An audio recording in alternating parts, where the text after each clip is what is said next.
رسوله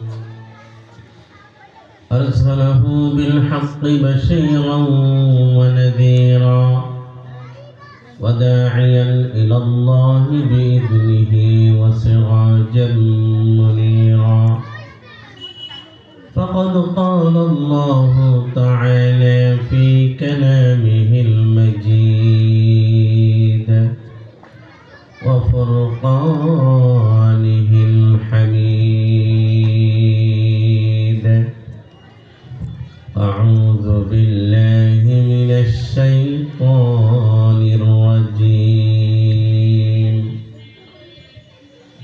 بسم الله الرحمن الرحيم ألف لام ميم ذلك الكتاب لا ريب فيه هدى للمتقين الذين يؤمنون بالغيب ويقيمون الصلاة ومما رزقناهم ينفقون والذين يؤمنون بما أنزل إليك وما أنزل من قبلك وبالآخرة هم يوقنون أولئك على هدى من ربهم وأولئك هم المفلحون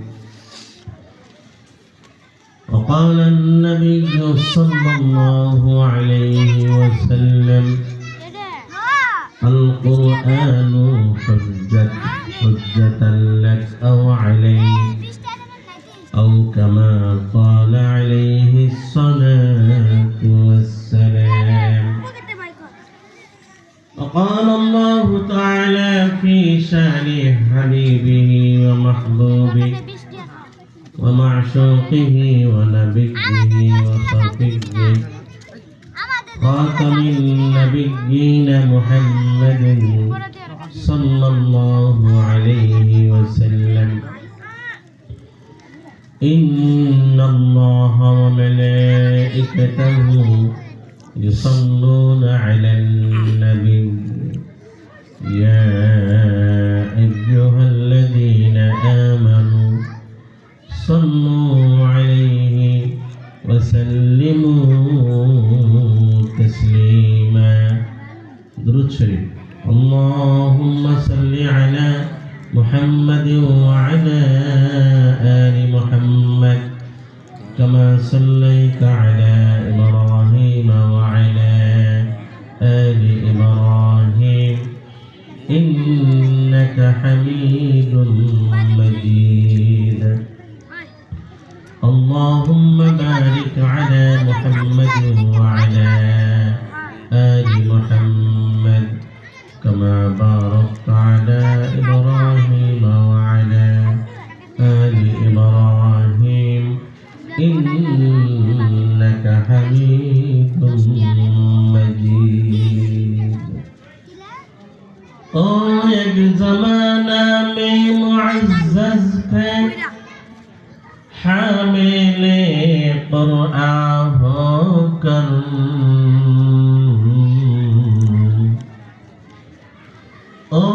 एक ज़माना में मुअज़्ज़ज़ थे हामिले कुरआन होकर तुम ज़लीलो ख़ार है तारे के कुरआन होकर बलगल उला बिकमालिही कशफत दुजा बिजमालिही हसनत जमीअ ख़िसालिही सल्लु अलैहि व आलिहि হাফেজ মাওলানা মুফতি খালিদ সাইফুল্লাহ সাহেবের প্রতিষ্ঠিত পরিচালিত মাদ্রাসাতুর রিসালা তাহফিজুল কোরআন শাপলা কানন বাসাবো সমাজবাগ ঢাকার উদ্যোগে তৃতীয় বার্ষিক ইসলাহি ওয়াজ মাহফিলের মহতি জলসার সম্মানিত সভাপতি, প্রধান বক্তা, বিশেষ বক্তা সহ প্রধান মেহমান, বিশেষ মেহমান সহ আরো যারা উপস্থিত, স্টেজে আলিম ওলামা হাফেজে কোরআনরা বসে আছেন, হাফেজ ছাত্রদের পার্টি প্রদান উপলক্ষে এই ওয়াজ মাহফিলটা, এই ওয়াজ মাহফিলে আল্লাহ তাআলা আমাদেরকে যাদেরকে ভালোবেসেছেন, মহব্বত করেছেন, পছন্দ করেছেন, আসার তৌফিক দান করেছেন। আমরা কালিমাতুশ শুকর আদায় করি আলহামদুলিল্লাহ। আলহামদুলিল্লাহ। আসলে ওয়াজ মাহফিল, ধর্মীয় জলসা এগুলি আসলে হওয়ার দরকার। তবে আমাদের এমন একটা অবস্থা হয়ে গিয়েছে যে ওয়াজ মাহফিল এখন প্রত্যেকের ঘরে ঘরে, প্রত্যেকের রুমে রুমে।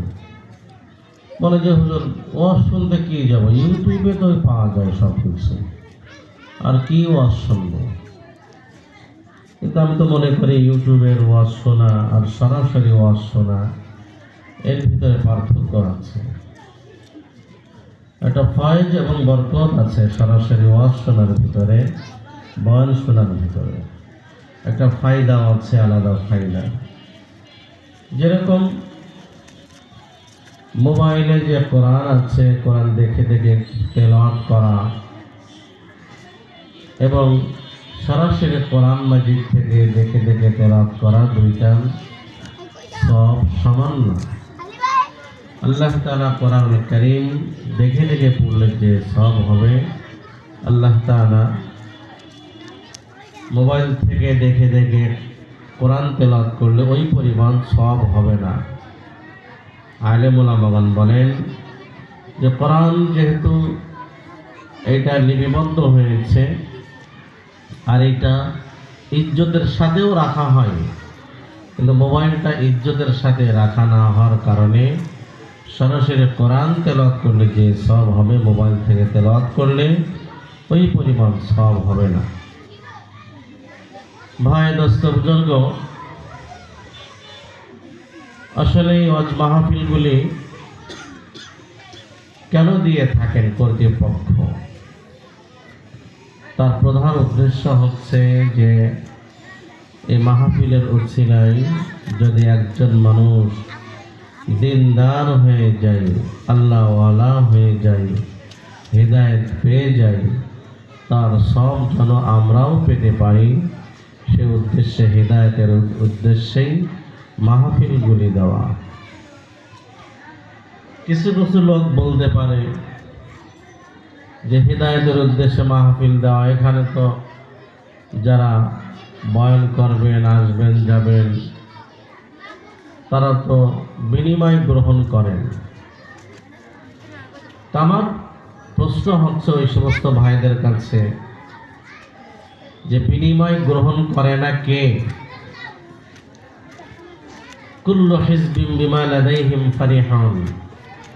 এমন লোক আছে সমাজে, আমি নিজেই শুনেছি, হুজুর ডাক্তারি পেশা এই জন্য বেছে নিয়েছি যেটা মাখলুকের খেদমত হয়। ডাক্তারি পেশা এটা এই জন্য বেছে নিয়েছি যেহেতু এটা আশরাফুল মাখলুকাতের এটা খেদমত হবে। তাই আমার প্রশ্ন, আশরাফুল মাখলুকাত মানুষের খেদমত করে আবার টাকা নেওয়ার দরকার কি? এরকম কথা বললে অনেক কথা চলে আসবে, ওগুলি বলা উদ্দেশ্য না আমার উদ্দেশ্য হচ্ছে কোরআন সুন্নাহ থেকে সহিহ কিছু কথা বলা। পরকাল বা কিয়ামত একটা জগৎ আছে, কিয়ামতের জগৎ, যেই জগতে আমাদের প্রত্যেককেই উঠতে হবে, নারী হোক পুরুষ হোক, জিন ইনসান সবাইকে পরকালে উঠতে হবে, যাকে বলা হয় হাসর বলা হয়, একত্রিত হওয়ার দিন। সবাইকে উঠতে হবে। ওই দিন আল্লাহ তাআলার পক্ষ থেকে ফয়সালা হয়ে যাবে, ফারিকুন ফিল জান্নাতি ওয়া ফারিকুন ফিস সাঈর। এক দলকে আল্লাহ তাআলা জান্নাতি হিসেবে ঘোষণা করবেন, আরেক দলকে আল্লাহ তাআলা জাহান্নামী হিসেবে ঘোষণা করবেন। প্রশ্ন হতে পারে যে জান্নাতি এবং জাহান্নামী কারা? জান্নাতি এবং জাহান্নামী কারা? আল্লাহ তাআলা কোরআনুল কারীমের অনেক জায়গায় জান্নাতীদের আলোচনা করেছেন, অনেক জায়গায় জাহান্নামীদের আলোচনা করেছেন। সূরা মুমিনুন খুলে দেখুন আল্লাহ তাআলা কি বলছেন, ক্বাদ আফলাহাল মুমিনুন। আল্লাহ তাআলা বলেন, ওই সমস্ত মুমিনরা সফল কাম হয়ে গিয়েছে, ওই সমস্ত মুমিনরা কৃতকার্য হয়ে গিয়েছে, ওই সমস্ত মুমিনরা পরীক্ষায় পাশ করেছে। যেই সমস্ত মুমিন বান্দাগণ যখন নামাজ পড়ে তখন তারা খুশু খুজুর সাথে নামাজ পড়ে, একগ্রতার সাথে নামাজ পড়ে, অর্থাৎ আল্লাহ তাআলাকে হাজির নাজির জেনে যারা নামাজ পড়ে, মনকে উপস্থিত করে নামাজ পড়ে, আল্লাহ তাআলা বলেন ওই সমস্ত মুমিনরা সফল কাম হয়ে গিয়েছে। আল্লাহ তাআলা তার হাবিবের উপর এই পুরো কোরআন মাজিদ নাজিল করে বলতে চাচ্ছেন, দুনিয়ার সমস্ত বামপন্থী কাফের মুশরিক সমস্ত নাস্তিকদেরকে আল্লাহ তাআলা চ্যালেঞ্জ করেছেন, চ্যালেঞ্জ ছুড়েও দিয়েছেন যে আমি আমার বান্দার উপর যে কোরআন নাজিল করেছি, এই কোরআনের ভিতরে যদি তোমরা যারা পরিমাণ কোনো ভুল ত্রুটি দেখিয়ে দিতে পারো, তাহলে আমার চ্যালেঞ্জ, তোমরা যারা পরিমাণ হলেও কোরআনের ভিতরে কোনো ভুল ত্রুটি দেখাও।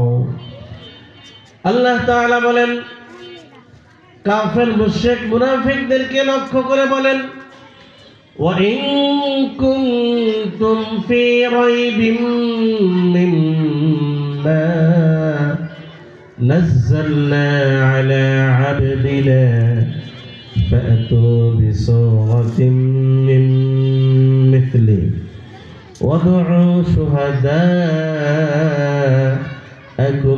مِّن دُونِ اللَّهِ إِن كُنتُمْ صَادِقِينَ।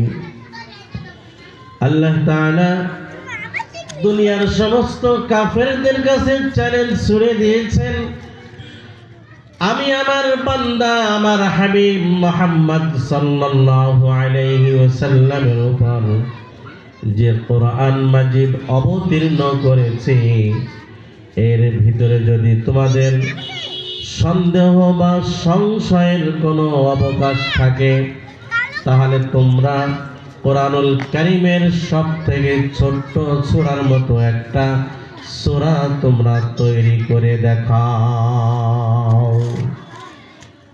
আল্লাহ তাআলা তারপরেই বলে দিয়েছেন, فَإِن لَّمْ تَفْعَلُوا وَلَن تَفْعَلُوا فَاتَّقُوا النَّارَ الَّتِي وَقُودُهَا النَّاسُ وَالْحِجَارَةُ أُعِدَّتْ لِلْكَافِرِينَ।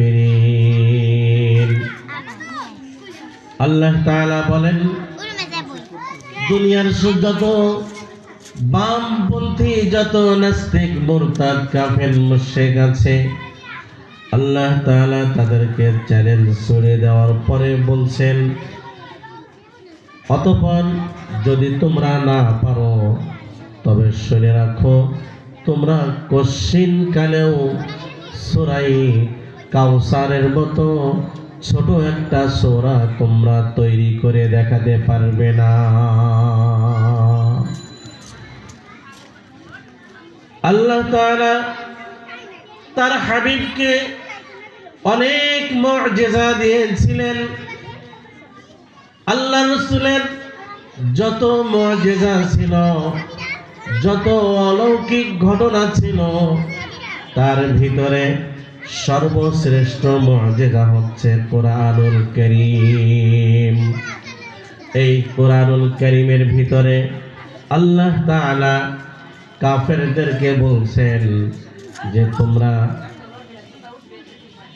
ছোট ছোট 10টা সূরা হলেও তোমরা তৈরি করে দেখাও। মক্কার কাফেররা তারা বলতে শুরু করলো, আল্লাহ রাসূল যখন হিরা গুহা থেকে সর্বপ্রথম ওহী নিয়ে আসলেন, ইকরা বিসমি রাব্বিকাল্লাযী খালাক, এই ওহী নিয়ে আসলেন। মক্কার কাফেরদেরকে বললেন যে আমার উপর কোরআন অবতীর্ণ হয়েছে, আল্লাহ তাআলার পক্ষ থেকে ওহী এসেছে, আল্লাহ তাআলার পক্ষ থেকে প্রত্যাদেশ এসেছে। তখন মক্কার কাফেররা বলাবলি শুরু করলো যে মুহাম্মদ তো বড় একজন আরবি ভাষাবিদ, আরবি সাহিত্যিক, মুহাম্মদ নিজেই এই কোরআন রচনা করেছে।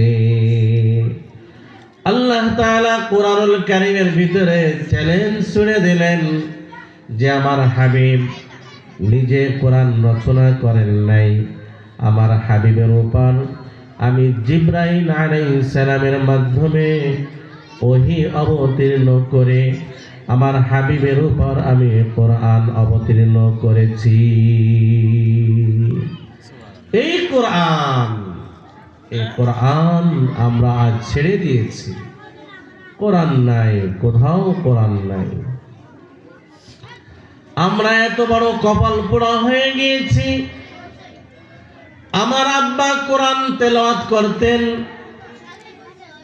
আমার আব্বা মারা যাওয়ার পর আমার বাসায় কোরআন তেলাওয়াত করার মতো একজনও সদস্য নাই। বাধ্য হয়ে আমি আমার আব্বার কোরআনটা মসজিদে দান করতেছি। কেন দান করছি আমার আব্বার কোরআন মসজিদে? কয় আব্বা কোরআন তেলাওয়াত করতো, আমরা যারা কপাল পোড়া আছি আমরা কেউ কোরআন তেলাওয়াত করতে জানি না, তাই বাধ্য হয়ে আব্বা মারা যাওয়ার পর তার পুরাতন কোরআনটা আল্লাহর ঘর মসজিদে দান করে দিলাম। এই কাম করে আমাদের সমাজে অনেকে আছে। এই বয়ান করতে উঠলে মাইক চ্যান চ্যান কিন কিন এগুলি করবে, কিন্তু গান বাজালে কিন্তু মাইক চ্যান চ্যান কিন কিন করে না। আজীব একটা ব্যাপার। দেখছেন কোন জায়গায় গান বাজতেছে, মাইক সব ভো ভো ক্যান ক্যান চ্যান চ্যান শব্দ হয় না, কিন্তু ওয়াজ করতে গেলে হবে এইগুলি। আজীব একটা খেলা। সেই জন্য ভাই দোস্ত বুজুর্গ, আল্লাহ রাসূল সাল্লাল্লাহু আলাইহি সাল্লাম উম্মতকে কত ভালোবাসতেন। উম্মতকে এমন ভালোবাসতেন আল্লাহ রাসূল সাল্লাল্লাহু আলাইহি ওয়াসাল্লাম, আল্লাহ তাআলা কোরআনুল কারীমের ভিতরে বহু জায়গায় বলে দিয়েছেন আজিজুন আলাইহি, আজিজুন আলাইহি। আজিজ এই শব্দটা আল্লাহ তাআলার জন্য খাস, কিন্তু আল্লাহ তাআলা কোরআনুল কারীমের ভিতরে তার জন্য নির্দিষ্ট শব্দ, যেটা খাস শব্দ ছিল, এইটা তার হাবিবের জন্য দিয়ে দিয়েছেন। আল্লাহ তাআলা বলতে চান, আমি যেরকম আমার বান্দার জন্য যেরকম সমবেদনশীল, আমি আমার বান্দাকে যেরকম মহাব্বত করি, আমি আমার বান্দাকে যেরকম পছন্দ করি, আমার বান্দা কষ্ট করলে আমি সহ্য করতে পারি না, ঠিক তদ্রূপ আজিজুন আলাইহি, আমার হাবিব তার উম্মত কোনো কষ্টে পড়ে যাবে, আমার হাবিব ওই উম্মতের কষ্ট থেকে আরো নিজে বেশি কষ্ট অনুভব করেন।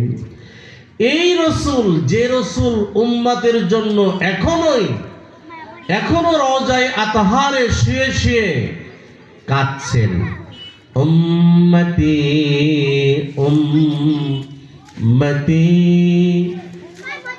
উম্মতি উম্মতি বলে এখনো কাঁদছেন।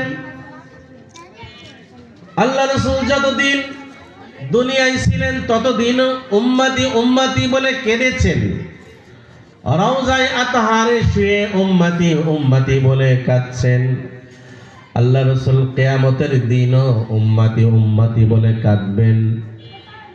হাদিসের ভিতরে আছে, কিয়ামতের দিন যখন সিংহায় ফুঁক দেওয়া হবে, ফুঁক দেওয়ার পর আল্লাহ রাসূল সর্বপ্রথম রওজা মুবারক থেকে বের হয়ে মাথা বের করে বাবরি চুল ঝাড়ি দিয়ে সর্বপ্রথম জিব্রাইলকে প্রশ্ন করবে, ভাই জিব্রাইল, আমার উম্মতের কি অবস্থা? উম্মতের প্রতি এত দরদি ছিলেন আল্লাহর হাবিব, সেই আল্লাহর হাবিব উম্মতের বিরুদ্ধে কিয়ামতের দিন আল্লাহর আদালতে নালিশ করবেন, আল্লাহর আদালতে মামলা দায়ের করবেন। আল্লাহ তাআলা সূরা ফুরকানের 30 নম্বর আয়াতের ভিতরে বলে দিয়েছেন, রাসূল কিয়ামতের দিন কি মামলা দায়ের করবেন তার উম্মতের বিরুদ্ধে। আল্লাহ তাআলা বলেন, ওয়াকালা আর-রাসূলু ইয়া রাব্বি ইন্না কওমি ইত্তাখাযু হাযাল কুরআনা মাহজুরা।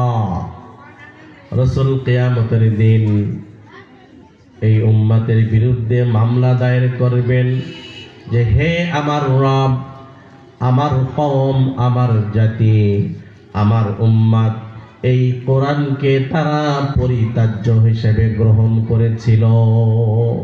অর্থাৎ এই কোরআনের তাদের কোনো দামই ছিল না, না তারা কোরআন তেলাওয়াত করতে পারত, না তারা কোরআনের অর্থ বুঝত, না তারা কোরআনের হক আদায় করত। কিয়ামতের দিন আল্লাহর হাবিব এই মামলা দায়ের যদি করেন আমাদের বিরুদ্ধে, তাহলে আমরা যারা এই কোরআনকে পরিত্যাজ্য হিসেবে রেখে দিয়েছি, আল্লাহ রাসূলের মামলা দায়ের করার পরে এই মামলা থেকে বের হওয়ার আমাদের কোনো সুযোগ থাকবে না। সেই জন্য ভাই, দোস্ত, বুজুর্গ, এত ওয়াজ নসিহত হয় ঢাকা শহরে বিশেষ করে, তারপরও বেনামাজি থেকে যাচ্ছে, সুদখোর সুদখোরি থেকে যাচ্ছে, আরো সুদের মাত্রা বাড়িয়ে দিচ্ছে, ঘুষখোর ঘুষখোরি থেকে যাচ্ছে, তার ঘুষের মাত্রা বাড়িয়ে দিচ্ছে, জেনাখোর জেনাখোরি থেকে যাচ্ছে। কারণ কি? কারণ হচ্ছে যে বক্তাদের ইখলাস নাই বা বক্তাদের আমল নাই, তা না। এর মূল কারণ হচ্ছে আমাদের অন্তর থেকে আল্লাহ তাআলার ভয় এবং ডর এটা একেবারেই উঠে গিয়েছে। যদি ওয়াজ করলেই কাজ হতো, তাহলে আল্লাহ রাসূল সাল্লাল্লাহু আলাইহি সাল্লাম আবু জেহেলকে ওয়াজ কম করেন নাই। যদি বক্তার দোষ হতো, তাহলে আল্লাহ রাসূল কত ওয়াজ করেছেন। আবু জেহেল, উতবা, সাইবা, তাদের জন্য কত ওয়াজ করেছেন। আল্লাহ তাআলা তাদের সম্পর্কে কোরআনের আয়াত নাজিল করেছেন, অথচ আল্লাহ রাসূলের কোনো আমলের কমতি ছিল না। আসলে মেন কথা হচ্ছে আমাদের অন্তর থেকে আল্লাহ তাআলার ভয়, ডর একবারে উঠে যাওয়ার কারণে আমাদের কোনো ওয়াজ নসিহাতে কাজে আসে না।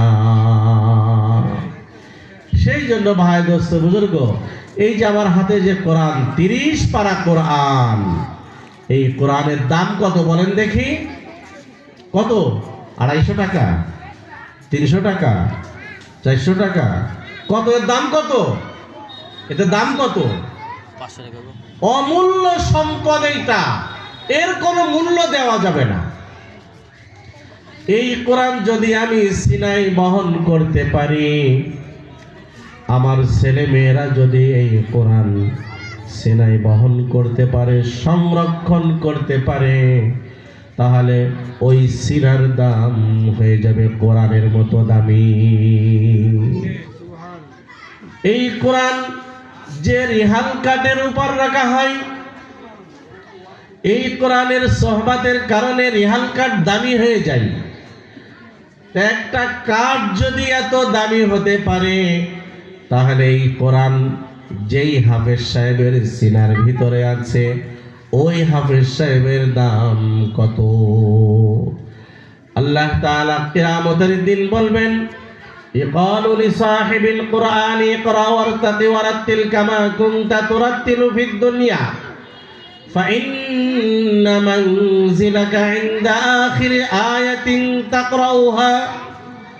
আল্লাহ তাআলা কিয়ামতের দিন বলবেন, হে হাফিজে কোরআন, তুমি এক একটা আয়াত তেলাওয়াত করো আর জান্নাতের এক এক তালা ওঠো। তোমার কোরআনের আয়াত তেলাওয়াত করা যেখানে শেষ হবে, তোমার জান্নাতের বিল্ডিং এর তালা সেখানে শেষ হবে। তাহলে কি কথা বলেন দেখি?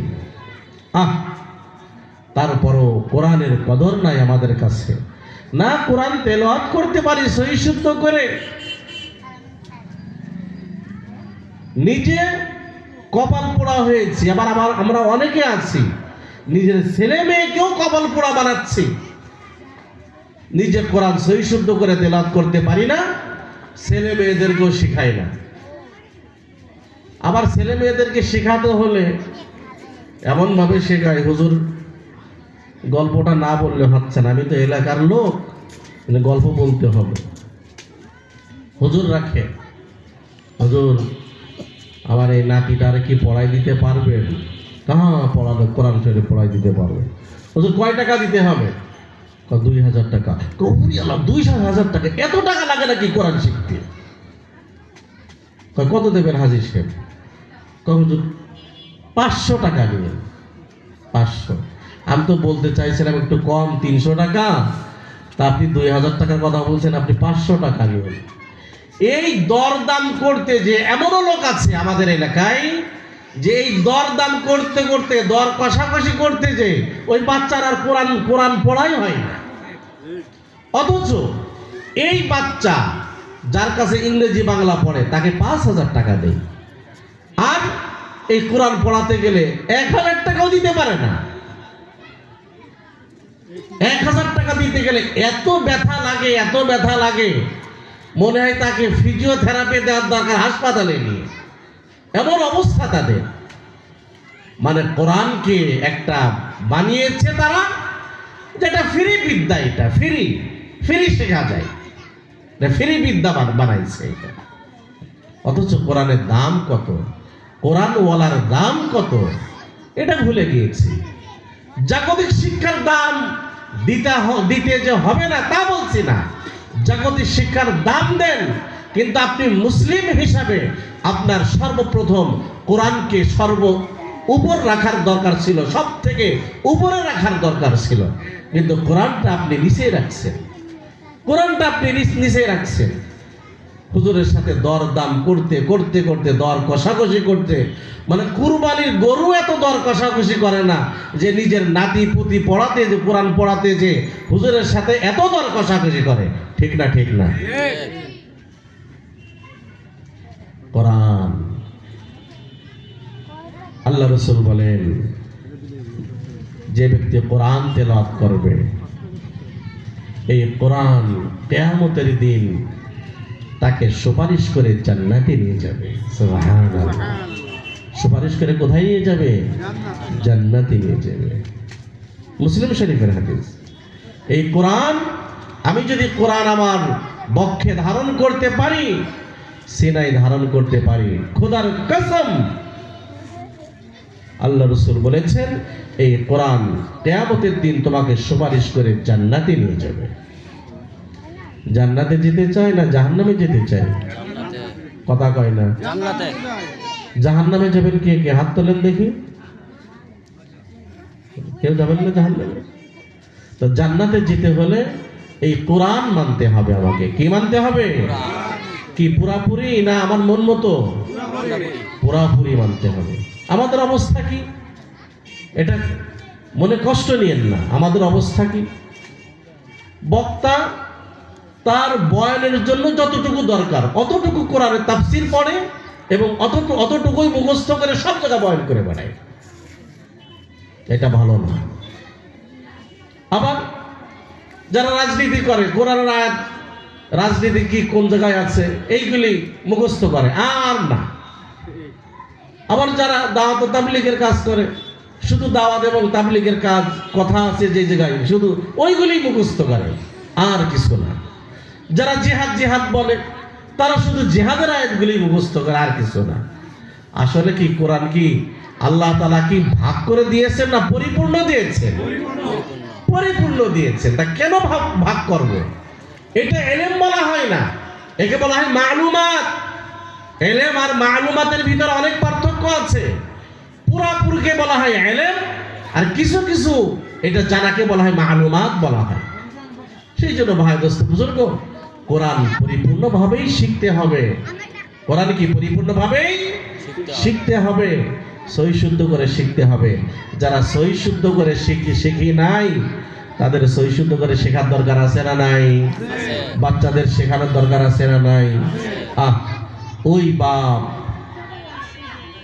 কত সুন্দর ভাগ্যবান, যেই বাপ মারা গেলে তার সন্তান তার জন্য কোরআন তেলাওয়াত করে, তার হুজুর ভাড়া করা লাগে না।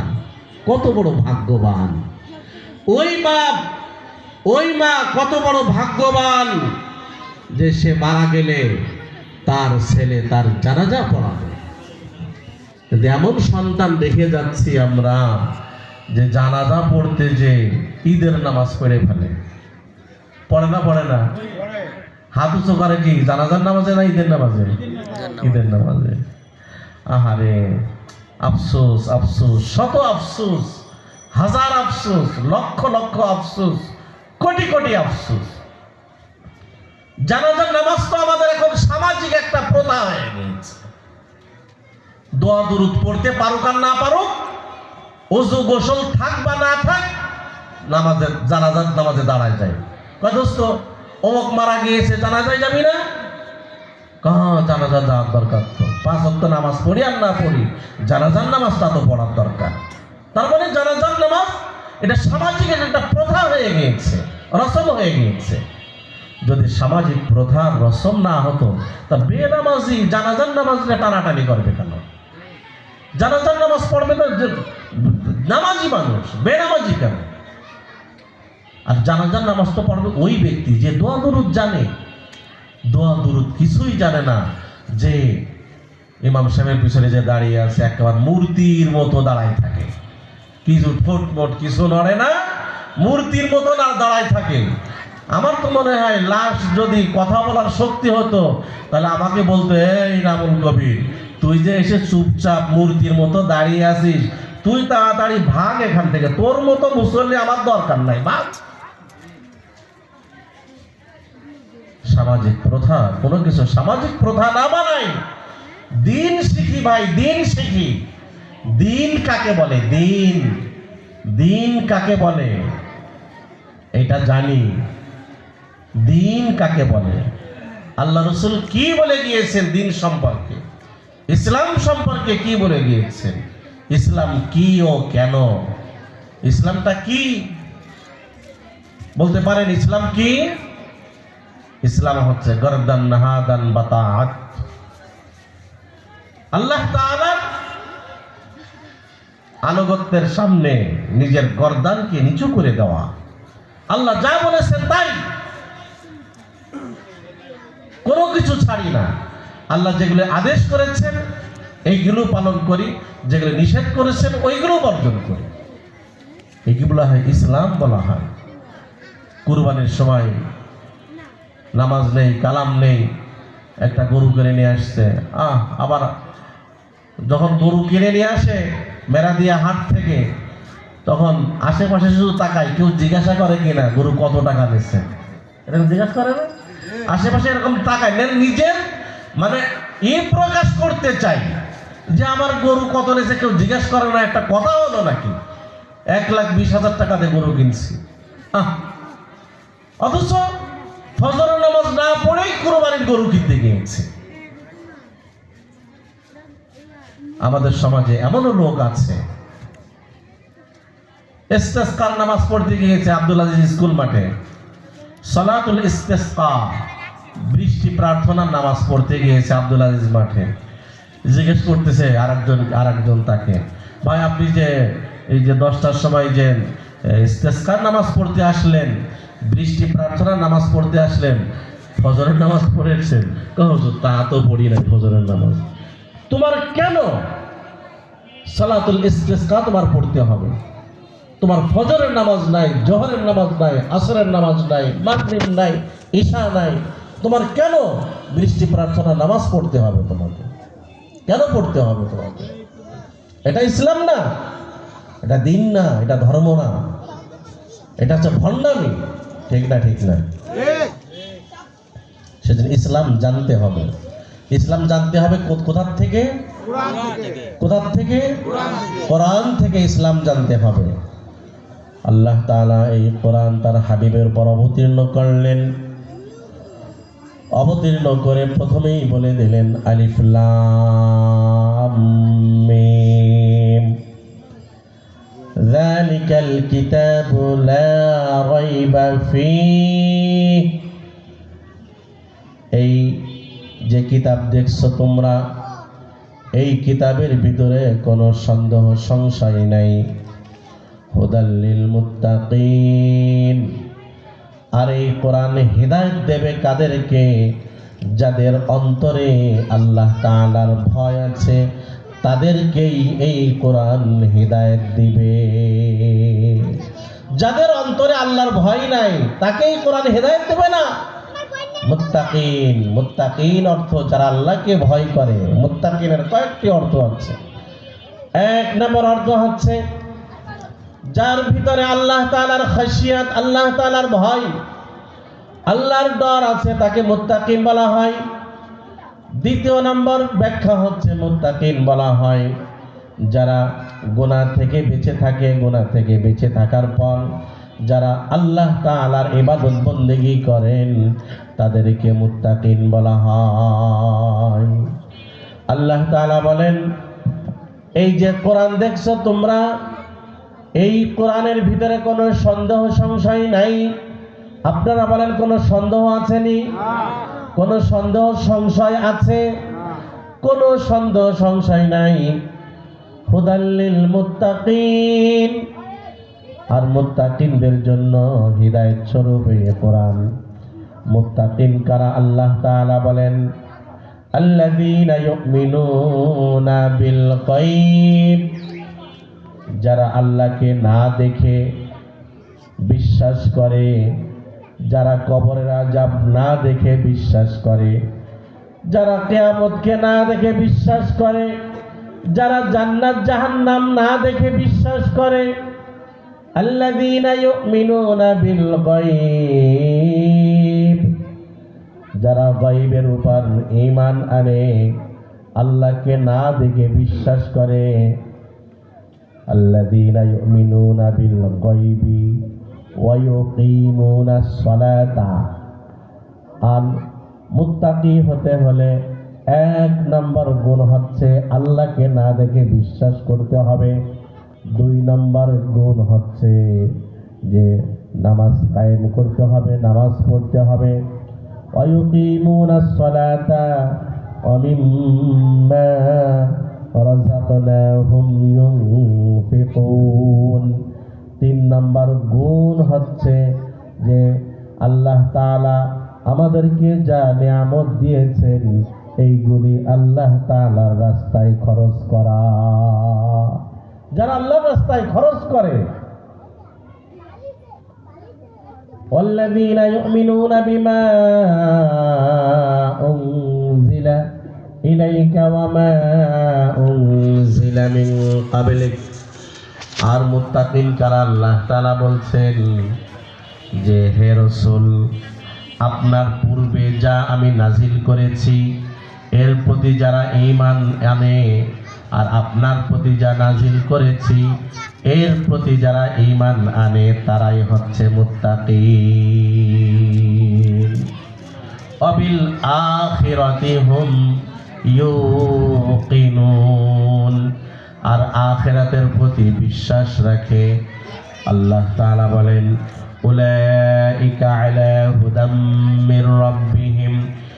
এই গুণাগুণগুলি যাদের বলা হলো এরাই হচ্ছে তাদের রবের পক্ষ থেকে হিদায়াতের উপর আছে। উলাইকা হুমুল মুফলিহুন। আর এই গুণাগুণ বিশিষ্ট যারা আছে এরাই হবে সফল কাম, এরাই সফল কাম। সেই জন্য ভাই দোস্ত বুজুর্গ, এই কোরআন নিজে শেখার দরকার আছে না নাই? কবে শেখবো? মরে গেলে? মরবো কবে? কবে মরবো? এখনো দেরি আছে, তাই না? কালকে একটা গল্প শুনছিলাম, একজন আর একজনকে বলতেছে যে আপনি যেভাবে বিড়ি সিগারেট খান মরার ভয় নাই, বিড়ি সিগারেট ছাড়তে পারেন না, এগুলি ছেড়ে দেন, মরার ভয় নাই। তা উত্তর দিচ্ছে কি যে আমার মরার আরো অনেক দেরি আছে। নাউজুবিল্লাহ বলবেন না? আমাদের মরার কত দেরি আছে বলেন দেখি? দেরি আছে? ইদা জাআ আজালুহুম লা ইস্তাখিরুনা সাআতাও ওয়া লা ইস্তাকদিমুন। মৃত্যুর ঘন্টা যখন বেজে যাবে তখন 1 সেকেন্ড পরেও হবে না, 1 সেকেন্ড আগেও হবে না। ঘুমিয়ে কাজা করেছো ফজর, তখনও জাগনি যখনও জোহর। হেলাই খেলাই কেটেছে আছর, মাগরিবের আজ শুনিয়া যান। জামাতে শামিল হও রে, এসাতে আছে স্থান। আর কত পাগলামি করবেন, কত পাগলামি করবেন? নামাজ নাই, কালাম নাই, সুন্নাতের ধার ধারি না, কোরআনের ধার ধারি না, কোনো কিছু নাই। পাগলামি আর কতদিন চলবে? সেই জন্য ইনশাআল্লাহ আমরা আজম বিল জজম করি, আমরা প্রতিজ্ঞা করি যে আজকের থেকে তওবা করলাম, আজকের থেকে 5 ওয়াক্ত নামাজ পড়বো ইনশাআল্লাহ। ইনশাআল্লাহ বলেন ইনশাআল্লাহ। ইনশাআল্লাহ। আর হালাল খাবো, হারাম খাবো না। হারাম খাইলে ইবাদত বন্দেগী কবুল হয় না। বুখারী শরীফের হাদিস, আল্লাহর রাসূল বলেন আল্লাহ তাআলা ওই ব্যক্তির ডাক শোনেন না যার পরিধেয় বস্ত্র এবং খাদ্য খাবার হারাম উপায়ে উপার্জিত, হারাম ভাবে উপার্জিত এই খাবার খেলে, পোশাক পরলে আল্লাহ তাআলা দোয়া কবুল করবেন না। ভাই দোস্ত বুজুর্গ, সেজন্য কি করতে হবে? হালাল খেতে হবে। কি খেতে হবে? হালাল খেতে হবে, হারাম থেকে বেঁচে থাকতে হবে। আর এই কোরআনকে আঁকড়ে ধরতে হবে। কোরআনকে কি ধরতে হবে? আঁকড়ে ধরতে হবে কোরআন। নিজে কোরআন তেলাওয়াত করব নিয়মিত, না পারলে শিখে নেব। আর নিজের বাচ্চাদেরকে কম পক্ষে মাদ্রাসায় 5 পর্যন্ত পড়াবো। তাহলে যে বাচ্চার সিনার ভিতরে কোরআন আছে, এই বাচ্চা বড় হলে আহমদ শরীফ হবে না। ঠিক না? ঠিক না? কবির চৌধুরী হবে না, তাসলিমা নাসরিন হবে না, ষাঁড় হবে না। বুঝে আসে নাই আমার কথা? যদি বাচ্চার সিনার ভিতরে কোরআন দিতে পারেন, কম পক্ষে মাদ্রাসায় পঞ্চম শ্রেণী পর্যন্ত পড়াতে পারেন, তাহলে এই বাচ্চা, আপনার বাচ্চাকে আপনি ইঞ্জিনিয়ার বানান, জজ বানান, ব্যারিস্টার বানান, যা বানানো দরকার বানান, কিন্তু সর্বপ্রথম তার যে প্রথম কথা, প্রথম যে ওহী, এইটা তার সিনার ভিতরে ঢুকাই দেন। আপনার এই বাচ্চা আর পথভ্রষ্ট হবে না, বিপদগামী হবে না। আপনার বাচ্চা মারা গেলেও আপনি বৃদ্ধ হয়ে গেলেও আপনার বাচ্চা আপনাকে বৃদ্ধাশ্রমে রেখে আসবে না। ঠিক না? ঠিক না? বৃদ্ধাশ্রমে থাকে কারা বলেন দেখি? কোন হাফেজ, মাওলানা, মুফতি, মুহাদ্দিস, মুফাসসিরের মা বাপকে বৃদ্ধাশ্রমে আছে? না না না না, নাই নাই নাই নাই। আছে কারা? বৃদ্ধাশ্রমে ওই সমস্ত পিতামাতা আছে যারা তাদের সন্তানদেরকে ছোট থাকতে কোরআন শিক্ষা দেয় নাই। কোরআন শিক্ষা দেয় নাই। আপনি ইলম শিক্ষা না দিলে আপনার সন্তান কি করে বুঝবে পিতামাতার হক কি করে বুঝবে? আপনি তো কিছুই শিক্ষা দিলেন না। আপনি তো দুনিয়ার স্বার্থে সব শিক্ষা দিলেন। টাকা কিভাবে কামাতে হয়, বিল্ডিং কিভাবে করতে হয়, তা কিভাবে কি করতে হয়, সব শিক্ষা দিলেন। কিন্তু পিতামাতার খেদমত না করলে যে জাহান্নামে যাওয়া লাগবে, এই ইলমটা তো আপনার সন্তানকে শিক্ষা দেন নাই। তাই এইটা আপনার কপালে ছিল, তাই কপালের লেখন, কপালের লেখন। সেই জন্য ভাই, দোস্ত, বুজুর্গ, আপনার ছেলেকে যদি আলেম বানান, হাফেজে কোরআন বানান, দাঁড়িয়ে পেশাব করবে না, আপনাকে কষ্ট দেবে না, কোনোদিন নেশা করবে না, বাবা খাবে না, গাঞ্জা খাবে না, বিড়ি সিগারেট খাবে না। সেই জন্য ইনশাআল্লাহ আমরা নিয়ত করি আমাদের সন্তানদেরকে কম পক্ষে হলেও পঞ্চম শ্রেণী পর্যন্ত মাদ্রাসায় পড়াবো ইনশাআল্লাহ। আর কোরআনের হাফেজ যদি বানাতে পারেন, কোরআনের হাফেজ যদি বানাতে পারেন আপনার সন্তানকে, তাহলে কি লাভ?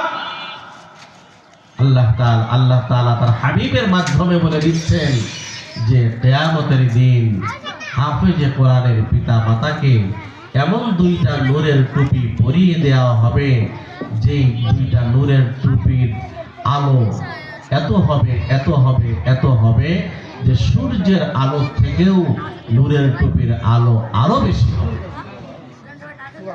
আল্লাহ রাসূল বলেন যে পিতা মাতার যদি দাম এত হয়, তাহলে সেই হাফেজের দাম কত? হাফেজের দাম কত? তোমাদের ধারণা কি যে হাফেজ সাহেব সম্পর্কে তার দাম কত আল্লাহ তাআলার কাছে?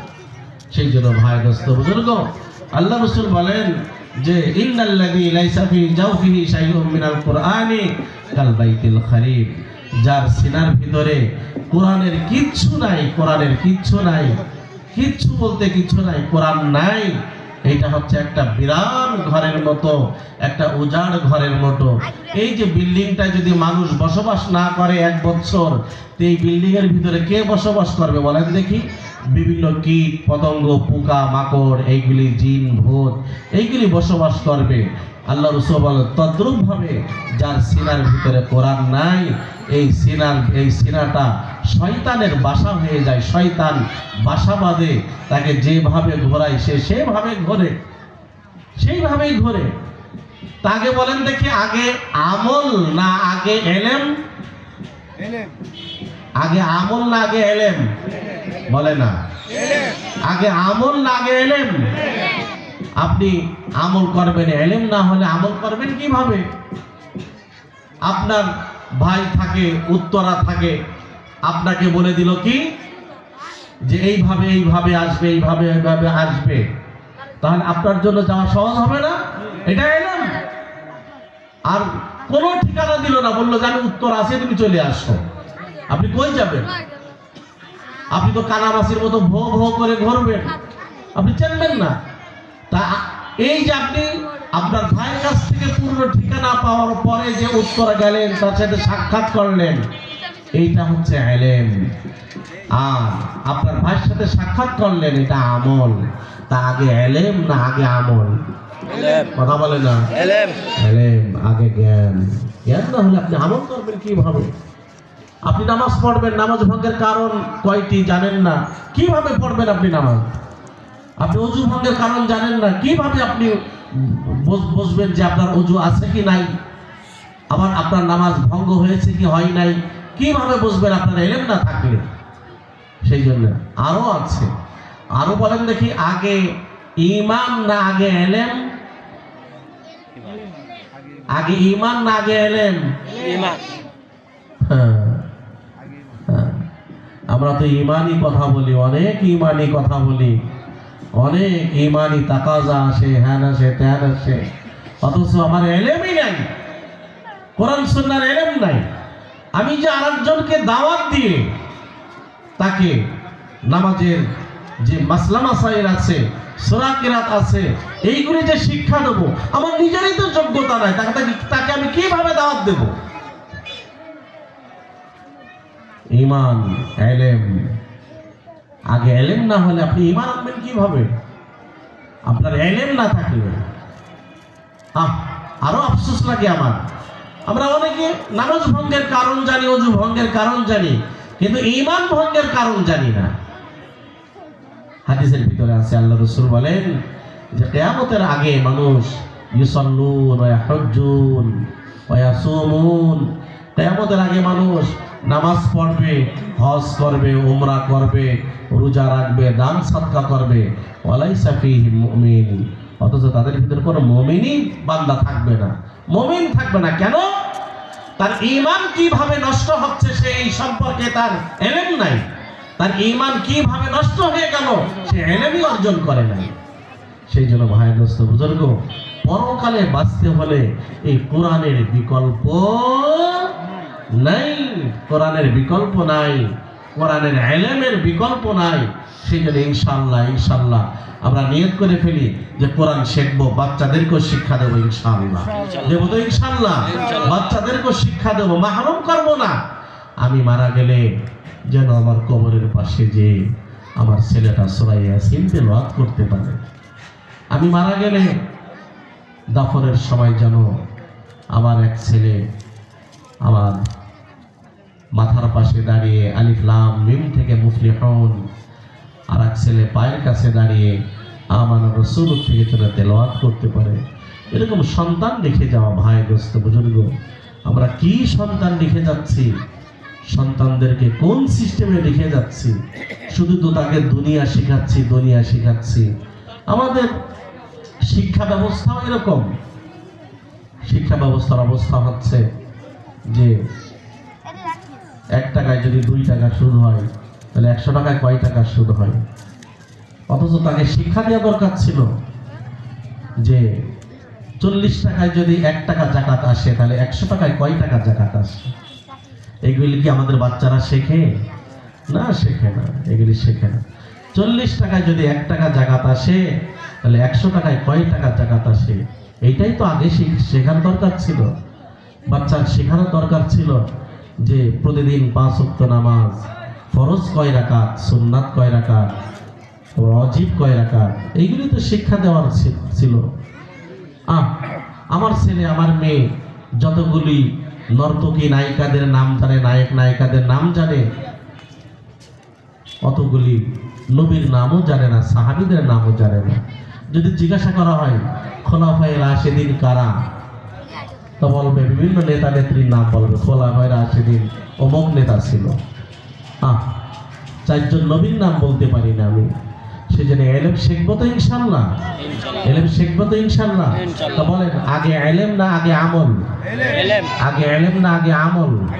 আল্লাহ তাআলা আমাদেরকে এই ইলমে দ্বীন শিক্ষা করার তৌফিক দান করুন, সবাই বলে আমিন। আখিরু দাওয়ানা আলহামদুলিল্লাহি রাব্বিল আলামিন।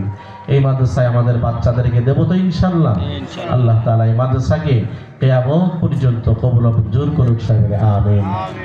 এই মাদ্রাসার যত হাজাত আছে সমস্ত হাজাত আল্লাহ তাআলা গায়বী খাজানা থেকে ব্যবস্থা করে দিক, সবাই বলে আমিন। আসসালামু আলাইকুম ওয়া রাহমাতুল্লাহি ওয়া বারাকাতুহু।